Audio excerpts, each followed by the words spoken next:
Hey guys, it's Ben, and in this video, I'm going to talk about why job candidates lie to you.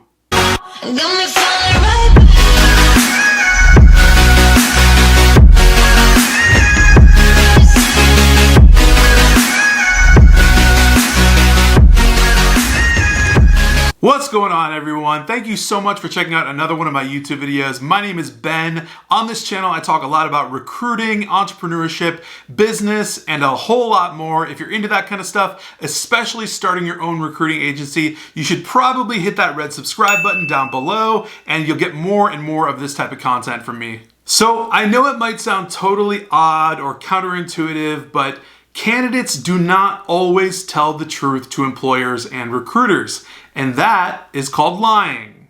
Now, there's a ton of reasons that candidates do this to recruiters and employers. Some of these make sense, some of them don't make sense whatsoever, so let's just get right into it.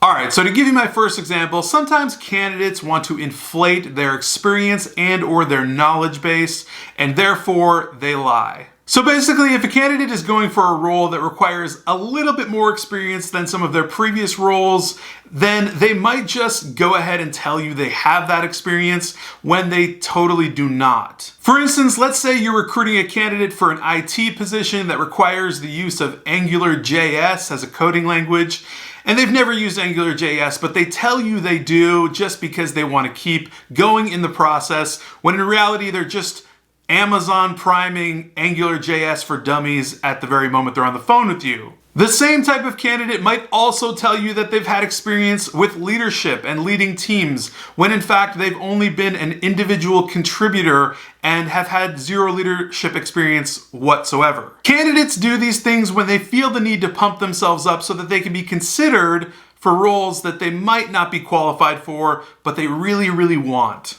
Another reason candidates will lie to you is about money. So this lie is pretty cut and dry. In fact, basically every single candidate that wants to make a move generally wants to make more than they were making at a previous position. So the lie is basically that they will tell you their previous salary was X amount, when in reality it was not that amount, it was lesser. And so they're not really qualified to make what you're actually offering. They're just telling you that they've made more so that they can hopefully get in the door and make the amount of money that you are offering. Keep in mind that in some states you are not allowed to ask a candidate directly what they have previously made in salary, but this lie basically will include them just giving you a completely bogus number out of the blue and inflating it to make you believe that they've made a whole lot more than they actually did. Let's be real, this is pretty much a fake it until you make it type of deal. The candidate wants you to believe that they are worth way more to the marketplace than they actually are, and again, it's just a bold-faced lie. There's no real way to actually call them out on this lie, except for when you give them the salary offering of the position that you are recruiting them for. And based on their reaction to that number, you'll pretty much find out if they are totally lying or if they're willing to go along with the position itself at that number. The next reason why candidates lie to you is about the reason they were terminated from a previous position. So look, I totally get it. It's incredibly embarrassing to reveal whatever reason it is that you were let go or terminated or exited your previous role. Maybe it was something that you did that was totally embarrassing, or maybe it was something malicious, maybe it was something simple. You never really know, but candidates will lie about this frequently, and they'll cover it up with some extravagant rationale as to why they moved on or why they were let go.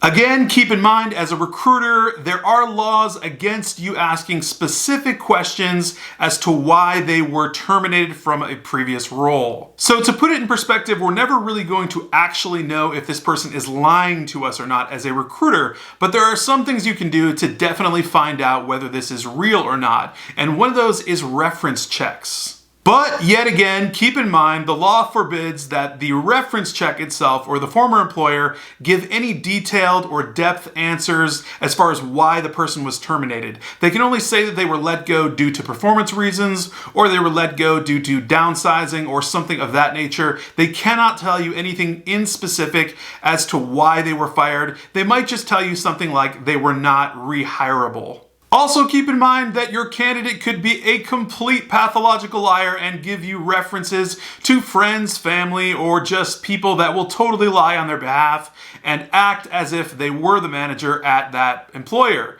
And these references will give you totally bogus reasons as to why the person left that company or why they were doing amazing, but the company just didn't have the money to keep them on or anything of that sort. So yeah, that's always fun.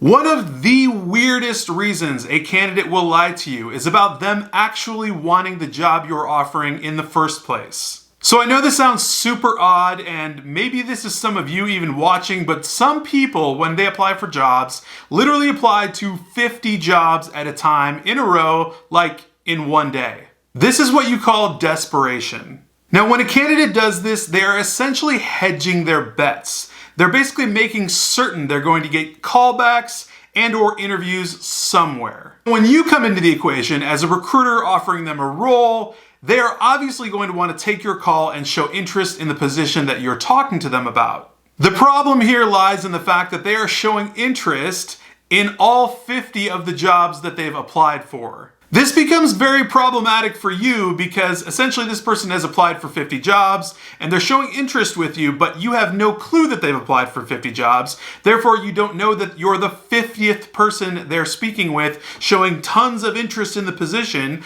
And essentially, this could be a real time waster. We call this tire kickers. Assuming somebody actually did apply for 50 jobs and is getting tons of callbacks and interviews, and you are one of them that's calling back and wanting this person to interview, the odds that they will take your position and follow through with the process and you will actually get a placement out of it are very, very low. It's highly unlikely that this person is going to take that role. So what happens here is basically they will either not show up to the interview because you were just another option for them, or they'll begin to ghost you shortly after an interview and you'll never know what's happening with them. Either way, the reason I'm emphasizing this point as a lie from a candidate is because it starts to make you look really, really bad to your client.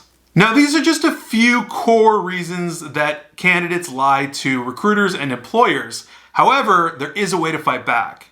Ask more questions. No, really, just ask more detailed and in-depth questions to your candidate on a phone screen or in person. Eventually, you will find out something or a portion of what they're hiding. People do reveal themselves after a course of a conversation. By asking more questions and making this a regular practice in your interviewing, you will get a great deal of information out of your candidate. So they'll either become very uncomfortable or they'll simply just give you really, really bad answers if they are lying about the things that they're talking about. And this is a really good way to figure out who's the rat and who's not. And eventually, you're going to be able to identify what's good for your client and what's not. Another thing that I find incredibly telling, and this is so simple, is just the basic elements of communication with your candidate. If your candidate can't respond to an email within 24 hours, that's a bad sign. If they can't respond to a phone call, a text message, anything, again, within a reasonable time frame, that is not good news for your communication with that candidate, and it just means something fishy is up if they're not communicating with you regularly in a reasonable time amount. Honestly, this is pretty common sense. A really engaged candidate that wants your role that you're offering will always be available or will make themselves available, again, within a very reasonable time amount, meaning they'll respond to an email, they'll respond to a call, they'll respond to a text message, and they will get back to you with information because they actually want your role. Think about it like this. In the dating world, if you're just beginning to date someone and automatically they start ghosting you or just not responding in general, they're probably uninterested or they're hiding something and it's just fishy, right? So imagine that world compared to recruitment. It's the same concept. These people are just uninterested or they're hiding something and lying to you, and it's just a total sham. If you have any questions about this kind of stuff specifically, head on over to my Facebook page, the Six Figure Recruiter, link in description, and I will personally respond to you as well as provide you with some startup contracts and example template emails that you can use as a beginning recruiter. If you found this video helpful, please smash that like button, hit the subscribe button as well, and the alert button so you know every time I come out with a new video. So I will catch you guys next time.